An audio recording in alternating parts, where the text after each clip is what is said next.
Training अगर इन्फोसिस की माइसर में हो रही है, it sounds very good, but when it comes to travel expense, accommodation, fooding, तो वो एक बहुत ही मेजर चैलेंज होता है उस केस में। तो क्या इन्फोसिस ने ये सारे एक्सपेंसेस आपके बियर किए थे? फिर मैंने नीट के लिए 1 ईयर का ड्रॉप लिया था, जिसमें मेरा सिलेक्शन नहीं हो पाया था। तो आप ना ट्रेनिंग एक्सपीरियंस बताइए कि क्या उसमें एफए एग्जाम थे? मैंने ऑफलाइन कोचिंग सेंटर जो है कोडिंग ब्लॉक्स, उसको मैंने ज्वाइन किया था। 2 एफएज हुए थे, उसके बाद एक कैप्स्टोन प्रोजेक्ट। इट सीम्स कि जो ऑफलाइन इन्फोसिस माइसर कैंपस में ट्रेनिंग हो रही है वो क्वाइट टफ है। क्योंकि जावा की अभी डिमांड बस इसके लिए ठीक है। उसके अंदर पैटर्न क्या रहता है एफएज में, 60% जो होगा वो आपका एक हैंड्स ऑन होगा और 40% आपके एमसीक्यूज होंगे। Hi everyone, so welcome back to my YouTube channel. तो आज की इस वीडियो में हमने इनवाइट किया है धीरज कुमार को, जिन्होंने अपनी जर्नी स्टार्ट की थी इन्फोसिस के साथ एज अ सिस्टम इंजीनियर और फिर उन्होंने अपना जो रोल है वो अपग्रेड किया टू द स्पेशलिस्ट प्रोग्रामर। तो जो ये वीडियो है वो काफ़ी ज़्यादा इन्फॉर्मेटिव रहेगी बिकॉज इस वीडियो में आपको आपके सारे डीएम्स का रिप्लाई मिलेगा। तो मुझे बहुत सारे डीएम्स आ रहे थे कि जो अब ट्रेनिंग है वो ऑनलाइन नहीं होकर माइसर कैंपस में हो रही है, तो माइसर कैंपस में ट्रेनिंग कैसे होगी। एंड मोर ओवर कुछ डीएम्स ये भी आ रहे थे कि जो हमारे हिडन टेस्ट केसेस है वो पास नहीं होते, बहुत सारी अटेम्प्ट्स ट्राई कर लिए but hidden test cases pass नहीं होते। उसके बारे में भी इस वीडियो में आपको जानने को पता चलेगा कि आप हिडन टेस्ट केसेस कैसे पास कर सकते हैं, और अगर कोई बिगिनर है तो उसकी प्रिपरेशन स्ट्रैटेजी क्या होनी चाहिए इस एग्जाम को टारगेट करने के लिए। तो बहुत सारे क्वेश्चंस का आपको इसमें रिप्लाई मिलेगा इस वीडियो में, so keep watching this video till the end. So अगर आपको मेरा कंटेंट पसंद आता है so do like, share and subscribe. So let's start. Hi Dheeraj, so welcome to my YouTube channel. तो सबसे पहले स्टार्ट करते हैं आपके ब्रीफ इंट्रोडक्शन से। तो आप हमारे व्यूअर्स को बताइए कि आपका एजुकेशनल बैकग्राउंड क्या है? तो thanks Kajal for inviting me on your channel. तो मेरा एजुकेशनल बैकग्राउंड जो है वो बायो विद मैथ्स था। तो उसके बाद फिर मैंने नीट के लिए 1 ईयर का ड्रॉप लिया था, जिसमें मेरा सिलेक्शन नहीं हो पाया था अनफॉर्चुनेटली। तो फिर उसके बाद जो मैंने अपना बीटेक है वो कंप्यूटर साइंस में परस्यू किया। मेरा जो एनसीआर में ही कॉलेज है गुरगोटियाज यूनिवर्सिटी, तो उससे मैंने अपना बीटेक डिग्री कंप्लीट की थी। Okay, nice. तो धीरज, अब आप ये बताइए कि आपकी इन्फोसिस के साथ जर्नी कैसे स्टार्ट हुई? क्या आपकी इन्फोसिस में प्लेसमेंट ऑन कैंपस थी या ऑफ कैंपस थी? तो जो इन्फोसिस की जो जर्नी की बात है वो स्टार्ट होती है 2020 में, लॉकडाउन के टाइम पे जो मेरे कैंपस में placement as a on campus placement इसके लिए इन्फोसिस जो आई थी प्लेसमेंट हायरिंग के लिए। तो उसके अंदर मेरा सिलेक्शन हुआ था, ये आई थी सिस्टम इंजीनियर के रोल के लिए। तो उस टाइम पे मेरा जो सिलेक्शन हुआ था वो सिस्टम इंजीनियर के रोल पे हुआ था, जो अपना ये हायर करते 3.64 एलपी के अराउंड। तो आपने इन्फोसिस के साथ स्टार्ट किया एज अ सिस्टम इंजीनियर, तो अब आप इन्फोसिस में जब आप वर्क कर रहे थे एज अ सिस्टम इंजीनियर, तो कैसे आपको स्पेशलिस्ट प्रोग्रामर के रोल के बारे में पता लगा? स्पेशलिस्ट प्रोग्रामर के रोल के बारे में मेरे को पता चलता अपने सीनियर से, जो कि उस टाइम पे सीनियर सिस्टम इंजीनियर थे। तो उन्होंने बताया था कि ऐसे स्पेशलिस्ट प्रोग्रामर का रोल है, उसके अंदर आपका जो है 2 राउंड होते हैं। तो अगर आप वो क्लियर कर देते हैं तो आपका सीधा रोल जो है वो चेंज हो जाएगा, जॉब लेवल 3 से 5 हो जाएगा, ये सब चीज़ें। तो उन्होंने उनसे मेरे को पता चला था बेसिकली सीनियर से। ओके।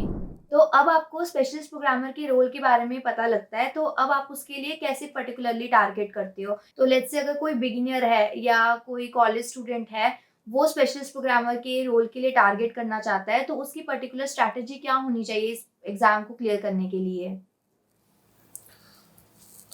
स्ट्रेटेजी अगर हम स्पेशलिस्ट प्रोग्रामर के बारे में कहें तो उसके अंदर बेसिकली आपको डीएसए स्ट्रांग होना चाहिए।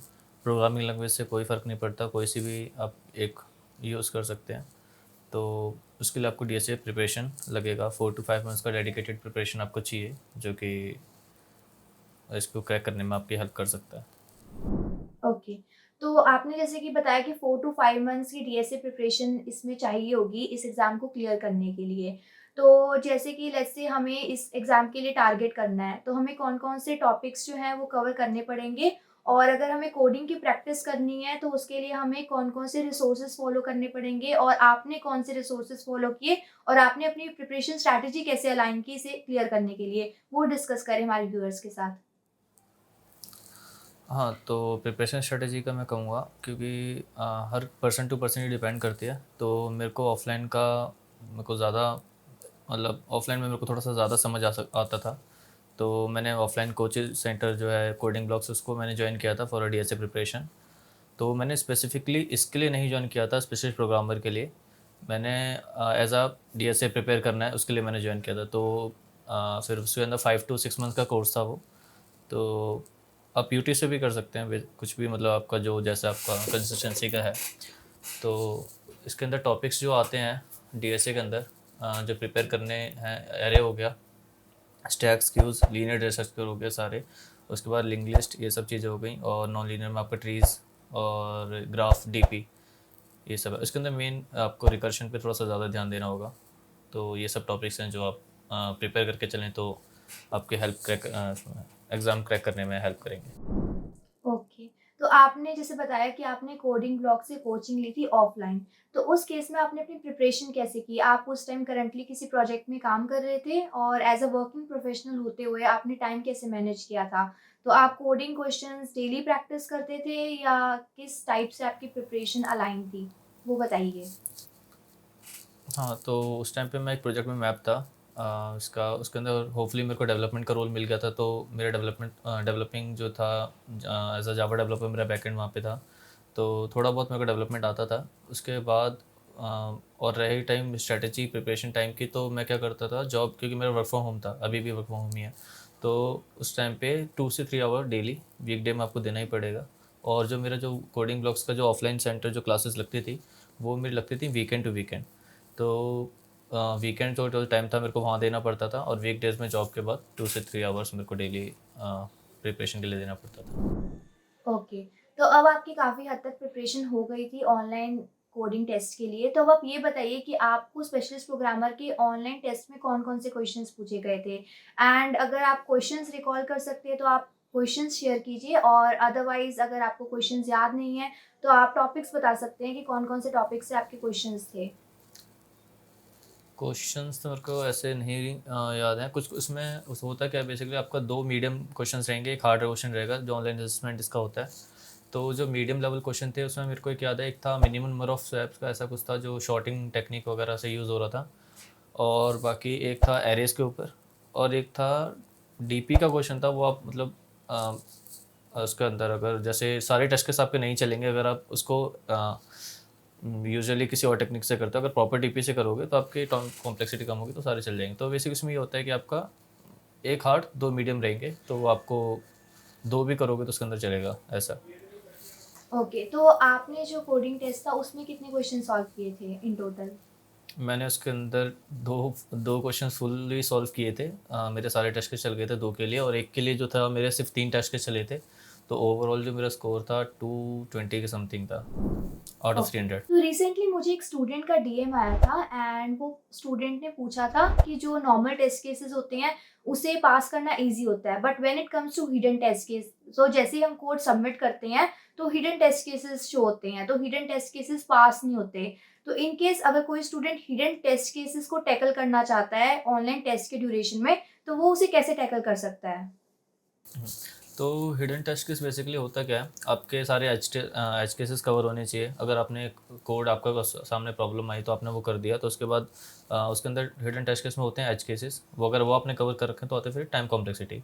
अगर आप उसको मतलब आप देख लीजिए कि ये ओ ऑफ एन में होना है या किस में होना है, वो आपको उसका कंस्ट्रेंट्स देखकर आपको आइडिया लग जाएगा। तो बेसिकली हिडन टेस्ट के टाइम कॉम्प्लेक्सिटी के ऊपर होते हैं। अगर आप टाइम कॉम्प्लेक्सिटी गिरा देते हैं तो आपका हिडन टेस्ट के सारे चल जाएंगे। तो जैसे कि आपका ऑनलाइन टेस्ट था उसमें आपके 2 क्वेश्चंस आपने सबमिट किए थे, सक्सेसफुली रन हो गए थे। तो उस केस में आपको आइडिया लग गया होगा कि अब आपका स्पेशलिस्ट प्रोग्रामर के इंटरव्यू के लिए आपको कॉल आएगी। तो आपने उस पर्टिकुलर डे जो आपका ऑनलाइन टेस्ट दिया, उससे लेकर आपने इंटरव्यू तक की क्या प्रिपरेशन स्ट्रैटेजी फॉलो की थी? कौन-कौन से रिसोर्सेज़ फॉलो किए थे?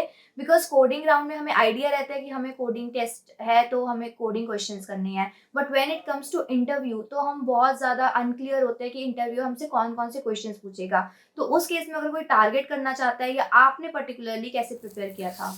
हाँ, तो इंटरव्यू के लिए इसका जो रिज़ल्ट आया था मेरा, रिज़ल्ट मेरा आया था आफ्टर 10 डेज़।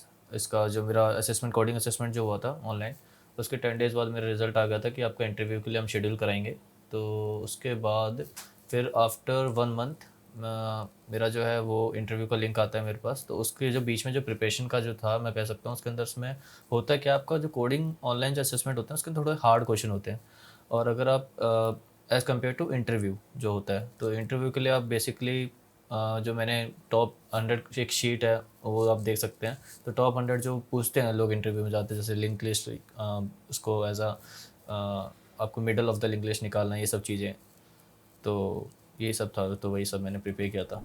तो आप अपना इंटरव्यू एक्सपीरियंस व्यूअर के साथ शेयर करो कि आपसे इंटरव्यू में कौन कौन से क्वेश्चंस पूछे गए थे और आपका ओवरऑल एक्सपीरियंस कैसा रहा। तो इंटरव्यू में मेरे पास जो क्वेश्चंस जो मेरे से पूछे गए थे, इसमें 2 कोडिंग क्वेश्चंस थे, और बाकी जो डिस्कशन था वो सारा on the basis of SQL भी, उसमें एसक्यूएल पे हुआ था, और ये सब कि मैंने प्रोजेक्ट में क्या किया, ये कि क्या रोल था आपका उसमें, कंट्रीब्यूशन क्या था प्रोजेक्ट में, ये सब चीज़ें।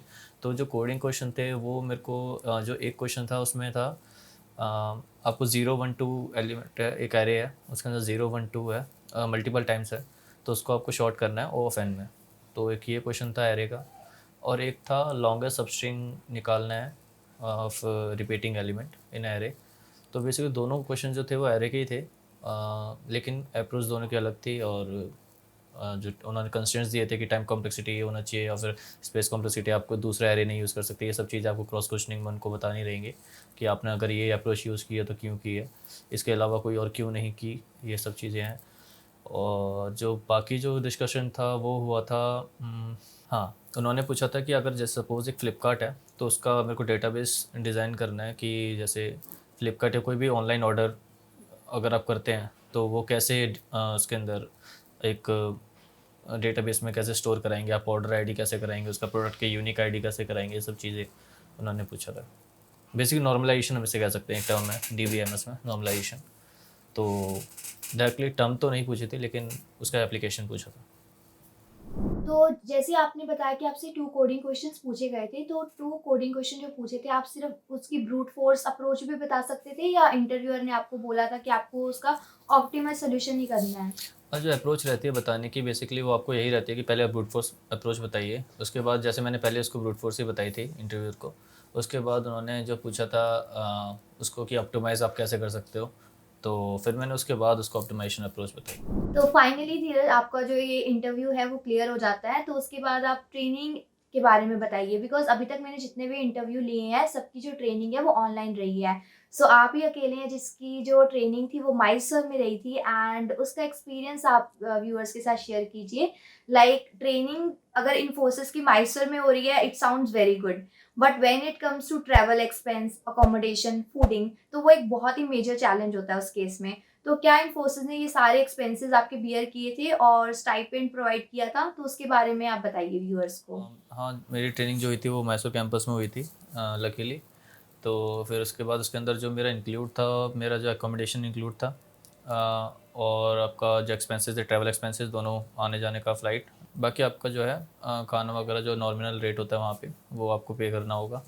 और उसके अलावा जो उसके अंदर हमारे पास जो ट्रेनिंग का जो था, जो स्टैक मैं कहना चाहूँगा, उसके अंदर जो हमारे पास 4 ऑप्शंस हमें दिए गए थे, बिग डेटा, मन, मीन और जावा। तो उसमें हम चॉइस कोई सा भी कर सकते थे, बेसिकली फुल स्टैक हमारी ट्रेनिंग हुई थी। तो मैंने इसमें मन स्टैक चूज़ किया था। तो जो मेरा जो स्टैक था वो मन स्टैक था, जो मैंने चूज़ किया था। जैसे कि आपकी ट्रेनिंग थी वो माइसर कैंपस में थी। टॉकिंग अबाउट माय ट्रेनिंग, तो मेरी जो ट्रेनिंग थी वो ऑनलाइन थी, और ट्रेनिंग में हमें जो था कि प्रोजेक्ट बनाना था और सर्टिफिकेशन क्लियर करने थे, एंड सर्टिफिकेशन क्लियर करना भी मैंडेटरी नहीं था उस केस में। तो आप ना ट्रेनिंग एक्सपीरियंस बताइए कि क्या उसमें एफ एग्ज़ाम थे, या जो ट्रेनिंग ऑफलाइन केस में थी as compare to online easy थी, टफ थी, कैसा सिस्टम था when it comes to Mysore off campus training? पहले हम लोगों को भी यही बताया गया था कि वहाँ पे जाके सिर्फ सर्टिफिकेशन आपको देने हैं, सर्टिफिकेशन क्लियर करने हैं, और आपका जो है ट्रेनिंग कंप्लीट हो जाएगा, फिर क्लाइंट इंटरव्यू होगा। लेकिन वहाँ पे जाके पता चलता है कि हम लोगों को एफएज़ वहाँ पे देने हैं। जैसे जो आपके सिस्टम इंजीनियर के रोल के लिए जो एफएज़ होते हैं, वैसा ही एफए हमको वहाँ पे देना था। तो उसमें हमारे 2 एफएज़ हुए थे। उसके बाद एक कैप्स्टोन प्रोजेक्ट, और फिर कैप्स्टोन प्रोजेक्ट का एक इंटरव्यू उन्होंने एसटीजी यूनिट ने खुद ही अपनी तरफ से रखवाया था। तो ये सब चीज़ें वहाँ पे थी, और एफए का वही क्राइटेरिया था, 65% आपको इंडिविजुअल, मतलब ओवरऑल 65% अबव चाहिए, और इंडिविजुअल आपको 50% अबव चाहिए। ओके, तो जैसे आपने बताया कि आपके एफए टेस्ट हुए थे, तो एफए में जो आपका टेक्नोलॉजी था वो मॉन स्टैक ही था, या आपसे डीएसए के क्वेश्चंस पूछे गए थे, या डीएसए अलाइंड कोडिंग टेस्ट था आपका उस नहीं, एफएज में? डीएसए का वहाँ पे ऐसा कुछ रोल ख़त्म हो जाता है डीएसए का इंटरव्यू के बाद। फिर उसके बाद आता है आपका ये जो एफएस में आपकी वेब डेवलपमेंट का जो हमें सिखाया गया था, जैसे बैक एंड का और फ्रंट एंड का अलग अलग। जैसे रिएक्ट में हमें पूरा फ्रंट एंड ट्रेन किया गया था, और बैक एंड के लिए मैंने नोड लिया था, तो नोड के लिए मेरे को ट्रेन किया गया था।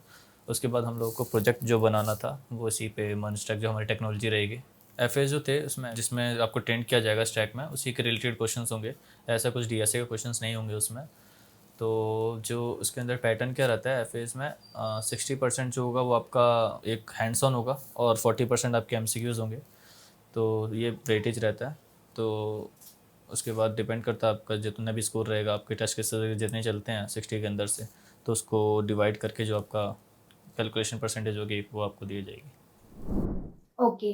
तो धीरज, लेट्स से अगर किसी स्टूडेंट का क्लियर ही नहीं होता है ये एफए सिस्टम, तो उस केस में जब आपने इतना इंटरव्यू प्रोसेस क्लियर किया है, फिर आप ट्रेनिंग के लिए माइसर कैंपस में गए हो और लेट्स से आपका एफए ही क्लियर नहीं हुआ, तो उस केस में क्या करेंगे वो? क्या आपको वो अनदर चांस प्रोवाइड करेंगे या आपका रोल बैक हो जाएगा, that you will be back to your system engineer profile?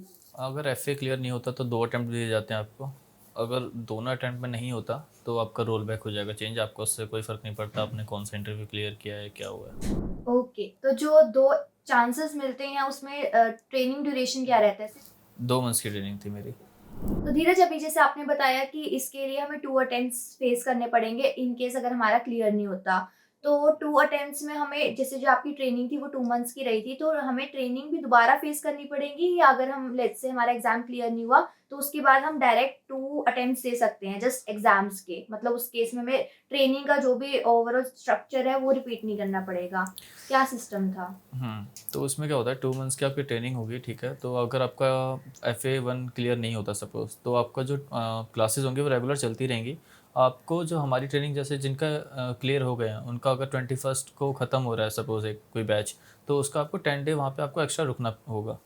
तो उसके अंदर आपको थोड़ा-सा जो क्लासेस वगैरह हैं वो दी जाएँगी, या आपको प्रिपेयर करना होगा। उसके बाद फिर आपका एक टेस्ट शेड्यूल होगा, वो आपको क्लियर करना होगा। ओके। तो ये काइंड ऑफ सिस्टम इंजीनियर की तरह ही मुझे ट्रेनिंग लग रही है, क्योंकि माइसर में जो मेरी ट्रेनिंग थी उसमें मैंने भी एफएज वगैरह फेस किए थे, और उसमें भी ऐसा था कि अटेम्प्ट्स थे और अगर नहीं क्लियर होता तो फिर बस, अगर 2 अटेम्प्ट्स के बाद भी क्लियर नहीं हो रहा देन बैक टू आपकी इंटर्नशिप जो है, उसके बाद फुल टाइम रोल आपको ऑफर नहीं होगा। तो इट सीम्स कि जो ऑफलाइन इन्फोसिस माइसर कैंपस में ट्रेनिंग हो रही है वो क्वाइट टफ है as compare to online, because online में सिर्फ सर्टिफिकेशन सिस्टम था और हमें लास्ट में प्रोजेक्ट सबमिट करना था within the team. Okay, let's move on to next question. तो आप ये बताइए कि जब आपको माइसर में ट्रेनिंग दी जा रही थी तो आपको क्या स्टाइपेंड मिल रहा था एज अ स्पेशलिस्ट प्रोग्रामर, या आपको फुल टाइम सैलरी जो एज स्पेशलिस्ट प्रोग्रामर मिलती है वो मिल रही थी? आपको माइसर कैंपस में कौन सी सैलरी प्रोवाइड की जा रही थी?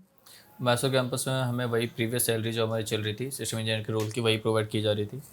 तो ये रोल चेंज होने के बाद ही आपका जो है आपको लेटर आता है, तो उसके बाद ही आपका सैलरी इंक्रीमेंट होगा। सो फाइनली आपकी ट्रेनिंग भी सक्सेसफुली कंप्लीट हो जाती है। आप उसके बाद बताइए कि आप क्लाइंट प्रोजेक्ट में कैसे मैप हुए, और अगर आपके पास कोई क्लाइंट इंटरव्यू एक्सपीरियंस है, या कई ऐसे जो एम्प्लॉय हैं जिनका अभी भी क्लाइंट इंटरव्यू क्लियर नहीं हो पा रहा है विद इन द इन्फोसिस, तो अपना कोई एक्सपीरियंस शेयर कीजिए कि कैसे वो तैयारी कर सकते हैं, और आपसे कोई क्वेश्चन आपको याद है क्लाइंट इंटरव्यू में पूछे गए तो आप वो भी शेयर कर सकते हैं। तो क्लाइंट इंटरव्यू मेरे जो उसके अंदर क्या होता है कि आपकी जैसे ट्रेनिंग जब ख़त्म होने वाली होती है, लास्ट 10 डेज़ में आपसे प्रोफाइल आपकी मांगी जाती है, रिज्यूमे कह सकते हैं उसको। तो आपसे रिज्यूमे मांगा जाता है, उसमें आप लिखते हैं आपको कौन कौन सी टेक्नोलॉजी आती है और कौन कौन सी नहीं आती, तो उस मतलब कौन कौन सी आती है बेसिकली वही। तो उसके अंदर क्या होता है, फिर आपको उसी ही क्लाइंट रिक्वायरमेंट पे आपका जो प्रोफाइल है शेयर किया जाता है कि इसको ये स्टैक आता है, टेक स्टैक में ये है। तो उसके बेसिस पे वो आपको इंटरव्यू लेते हैं। तो इसमें मेरे पास 2 इंटरव्यूज़ कॉल आए थे। तो पहला जो आया था उसके अंदर बेसिक जावा वगैरह ये सब पूछा गया था, स्प्रिंग बूट पूछा गया था। तो इसमें होता क्या है कि आपको जो टेक स्टैक है वो आपको रिज्यूमे जो मांगते हैं उसके अंदर आपको जो भी आता है वो आप लिखिए। वो डिपेंड नहीं करता आपकी ट्रेनिंग किस पे हुई है क्या। तो उसमें हुआ क्या था, मेरे को पता चला था उस टाइम पे कि मन और मीन के जो इनके पास हैं, जो पहले ही वाले स्टूडेंट अभी तक बेंच पे हैं। तो इसलिए मैंने वहाँ पे अपना जो मेरा जावा बैकएंड का जो मैंने पहले प्रोजेक्ट में काम करता था, तो वो मेरे को वहाँ पे एक्सपीरियंस था, मैंने वो भी उसके अंदर डाला हुआ था। तो जो मेरे पास कॉल आए थे वो जावा रिलेटेड भी आए थे। तो मेरे पास जो प्रोजेक्ट का जो 2 इंटरव्यूज़ कॉल हुए थे वो दोनों ही जावा पे हुए थे, क्योंकि जावा की अभी डिमांड इन्फोसिस के लिए ठीक है, और मीट पे टू जावा थोड़ी कम है। तो मैंने 2 इंटरव्यूज़ जावा के ही दिए थे। तो जो पहला वाला इंटरव्यू था उसके अंदर बेसिक जावा क्वेश्चंस उन्होंने पूछे थे कि ट्राई कैच ये सब चीज़ें और एक्सेप्शन हैंडलिंग ये सब। उसके बाद उन्होंने फिर स्प्रिंग बूट को कुछ क्वेश्चन पूछे थे, फिर एसक्यूएल की एक दो क्वेरी पूछी थी। तो ये हो गया मेरा पहला इंटरव्यू जिसमें मेरा सिलेक्शन नहीं हुआ था उन्होंने। और फिर उसके बाद जो भी रीज़न रहा हो मेरे को भी नहीं पता वो रीज़न क्या था। फिर उसके बाद होता है मेरा दूसरा इंटरव्यू जिसमें मैं अभी करंटली वर्क कर रहा हूँ प्रोजेक्ट में। तो उन्होंने मेरे से पीओसी क्रिएट करवाया था, एक एक्सेल फाइल है, उसको मेरे को वैलिडेशन करके उसमें चेक करना था कि कौन सा कॉलम ब्लैंक है, कौन सा कॉलम, जैसे सपोज़ अगर कॉलम पैन कार्ड का है तो वो वैलिडेशन हमें रिजेक्ट्स पैटर्न वगैरह ये सब चीज़ें लगा के उसको करना था। तो वो मेरे को 2 दिन उन्होंने दिए थे कि आप इसको करके मेरे को 2 दिन बाद दे दीजिएगा। तो फिर वो मैंने दिया था उनको, तो उसके बाद मेरा सिलेक्शन हो जाता है क्लाइंट इंटरव्यू में। Nice series. तो सबसे पहले रिसेंटली मुझे अभी एक स्टूडेंट का डीएम आया था, उन्होंने पूछा था कि वो as a system engineer work कर रहे थे और अभी उन्होंने स्पेशलिस्ट प्रोग्रामर का जो रोल है वो क्लियर कर लिया है। And when it comes to project, तो जिस प्रोजेक्ट में वो काम कर रहे थे, तो क्या वो उस पर्टिकुलर प्रोजेक्ट के साथ कंटिन्यू करें या एज अ स्पेशलिस्ट प्रोग्रामर बनने के बाद वो किसी और प्रोजेक्ट के लिए सर्च करें। बिकॉज मैं अपने व्यूअर्स को बता देना चाहती हूँ, जैसे ही आपका ये जो एग्जाम क्लियर हो जाता है स्पेशलिस्ट प्रोग्रामर का, अगर आप किसी भी प्रोफाइल के साथ वर्क कर रहे होते हो तो आपको 2 ऑप्शंस दी जाती हैं, या तो आप उसी प्रोजेक्ट के साथ कंटिन्यू कर सकते हो या आपको किसी और प्रोजेक्ट का भी ऑप्शन दिया जाता है। जो एग्जिस्टिंग प्रोजेक्ट है उनके साथ वही कंटिन्यू कर सकते हैं जिनका जो प्रोजेक्ट का बजट हाई होता है, जो कि स्पेशलिस्ट प्रोग्रामर का जो रोल है उसके लिए उनका बजट हाई चाहिए होता है। तो अगर वो उस एक्सपेक्टेशन क्राइटेरिया को फुलफिल करते हैं तभी आप एग्जिस्टिंग प्रोजेक्ट के साथ कंटिन्यू कर सकते हो। तो आप बताइए कि अगर वो स्टूडेंट है वो उसको एग्जिस्टिंग प्रोजेक्ट के साथ कंटिन्यू करना चाहिए या उसको स्पेशलिस्ट प्रोग्रामर का रोल चेंज होने के बाद किसी और प्रोजेक्ट के लिए ट्राई करना चाहिए। एज़ अगर आप देखें कि आपके प्रोजेक्ट में आपको कोई इशू नहीं है, आपको मतलब ठीक है डेवलपमेंट वर्क आपको मिल रहा है, या फिर ऐसा नहीं है कि आपको सपोर्ट में डाला जा रहा है। सपोज़ कि अगर आप सेम प्रोजेक्ट में रहते हैं और उसमें आपको कोई इशू नहीं है, डेवलपमेंट में आपको ठीक काम मिल रहा है, सपोर्ट में नहीं डाला जा रहा है, तो आप उसी प्रोजेक्ट में रहिए, ये बेटर रहेगा। क्योंकि जो रोल चेंज है वो प्रोजेक्ट के एलोकेशन के बाद ही होता है आपका। तो अगर आप फिर उसमें क्या होगा, आपको फिर क्लाइंट इंटरव्यू अगर आप देते हैं दूसरा, तो वहाँ पे आपको लेकिन टेक्नोलॉजी आपको सीखने के लिए मिलती है काफ़ी ज़्यादा। दूसरे प्रोजेक्ट में आपको अ, थोड़े से चैलेंजेस आपको फेस करने को मिलेंगे जो आपको ग्रो करने में हेल्प करते हैं। तो मेरा पर्सनल ओपिनियन यही रहेगा कि आप दूसरे प्रोजेक्ट में शिफ्ट होंगे तो ज़्यादा बेटर रहेगा एज अ ग्रोथ आप देखें तो। सो धीरज, अब बात करते हैं, आप सिस्टम इंजीनियर वर्क कर रहे थे एंड अब आपने स्पेशलिस्ट प्रोग्रामर का जो रोल है वो क्लियर कर लिया और अभी आप रिसेंटली वर्क भी कर रहे हैं किसी नए प्रोजेक्ट में। तो अब आप ये बताइए कि is it worth to become SP after system engineer. So आपका क्या रिव्यू है इस पे। Kajal, that's a very good question कि वर्थ है स्पेशलिस्ट प्रोग्रामर की नहीं है। क्योंकि स्पेशलिस्ट प्रोग्रामर मेरे को लगता है कि सिर्फ जो इसके अंदर इन्फोसिस के अंदर अगर आप चेंज करना चाहते हैं तो इसमें ये इसका होता क्या है कि आपका अगर आपको 1 to 1.5 ईयर ऑफ एक्सपीरियंस है तो आपके लिए ये बेटर ऑप्शन है स्पेशलिस्ट प्रोग्रामर। क्योंकि इसमें क्या होता है कि आपका जो स्पेशलिस्ट प्रोग्रामर का रोल जो होता है वो आपको 1 ईयर लग जाता है फ्रॉम द टाइम ऑफ आपने जब एग्ज़ाम उसको दिया है ऑनलाइन कोडिंग असेसमेंट से टिल द रोल चेंज। तो आपका अप्रॉक्स 1 ईयर आपको लग जाएगा, तो आपका टोटल हो जाएगा 3 ईयर्स। तो उसमें कोई बेनिफिट मतलब 1 ईयर वाले के लिए ज़्यादा बेनिफिशियल है। अगर आप हो 2.5 ईयर तो उसके बाद आप दोगे तो 3 और 3.5 ईयर तक आपका जाएगा रोल चेंज होने के बाद। तो फिर वो इतना बेनिफिशियल नहीं है। उसमें आप अगर स्विच करते हो वो ज़्यादा बेटर है क्योंकि आपको बाहर उतना पैकेज आपको मिल सकता है ईजिली 3 ईयर ऑफ एक्सपीरियंस पे। या टोटली अग्री। अगर आपको बाहर अच्छा पैकेज ऑफर हो रहा है, आपको अपने माइंड में ये सोच लेना चाहिए कि आपको 1 ईयर लग जाएगा इस एग्जाम के रोल चेंज में। और अगर आपके पास कोई बेटर ऑफर है, इस रोल में आपको 9.5 पैकेज मिलेगा, कोई बेटर ऑफर है, so you can go with that offer also. So it totally depends upon person to person, आपकी कंडीशंस क्या आपके साथ सूटेबल है। So finally I am done with my question. So बहुत अच्छा लगा धीरज आपसे बात करके। होपफुली ये वीडियो जो है व्यूअर्स को बहुत पसंद आए और उनको इन्फॉर्मेशन जो है वो अच्छे से डिलीवर हो पाया होगा हमारे इस चैनल के through. And thank you so much, आप इस चैनल पर आए एंड आपने इतना अच्छा कंटेंट डिलीवर किया हमारे व्यूअर्स को। होपफुली वो ये कंटेंट लाइक करें और उनके लिए इन्फॉर्मेटिव रहे। थैंक यू सो मच धीरज। या थैंक्स काजल। मेरे को भी आपसे ये इंटरव्यू पे एक्सपीरियंस शेयर करके काफ़ी अच्छा लगा क्योंकि स्पेशल प्रोग्रामर की काफ़ी सारी जो वीडियोस हैं यूट्यूब पे उसमें प्रॉपर आपको इन्फॉर्मेशंस नहीं प्रोवाइड, इतना मेरे को नहीं लगता जो मैंने सर्च की थी इतना इन्फॉर्मेशन स्पेशल प्रोग्रामर के लिए है वहाँ पे। और सारे जो हैं ऑनलाइन ट्रेनिंग, जो जिन्होंने भी एग्ज़ाम क्रैक किया है वो ऑनलाइन ट्रेनिंग वाले ही है, तो ये आई थिंक ऑफलाइन वाला ये वीडियो ये थोड़ा सा यूनिक रहेगा, तो बढ़िया है। यस, ये तो है। तो बस अब जो भी व्यूअर्स जो मेरा ये कंटेंट देख रहे हैं, so please like, share, subscribe करना मत भूलना, और अगर आपको कंटेंट पसंद आता है तो please please do subscribe my channel. Thank you so much Dheeraj, thank you so much everyone, thank you.